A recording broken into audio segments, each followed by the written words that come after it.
Après 25 ans, il nous semble important de présenter une nouvelle hypothèse de reconstitution de chars, d'après les découvertes de nos tombes. Les conservateurs du musée de Libramont nous ont demandé d'analyser de petits fragments conservés, donc de bois conservés au contact du métal. Toutes les tombes à chars jusqu'à présent ont été retrouvées sur un territoire très restreint, autour de la ville de Neufchâteau, un territoire de 17 km de long et 13 km de large, et que ces tombes à chars peuvent être groupées en deux séries, les tombes à chars de la fin du 5e et du début du 4e, soit une dizaine de celles que j'ai fouillées, et puis il y a également deux tombes à chars du 3e et du début du 2e siècle. Les échantillons sont en effet vieux de 2500 ans.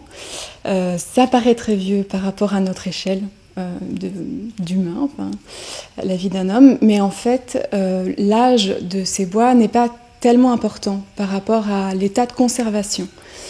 Finalement, à l'échelle des végétaux, 2500 ans, c'est très peu. C'est le but, c'est d'arriver exactement au même résultat. De toute façon, un marteau à l'époque des Celtes, c'était un marteau. Une pince, un ciseau, ils avaient les mêmes formes. On n'a rien inventé. C'est toujours les mêmes outils qui sont employés actuellement que par l'époque des Celtes. Oui, ça c'est clair. La conclusion, c'est en effet que pour le char celte, dans ce qu'on a pu observer, la majorité serait constituée de frênes, malgré la diversité finalement des pièces, ce qui est un résultat en soi, ce qui demande peut-être à être confirmé de toute façon par l'évolution des analyses et la suite des études.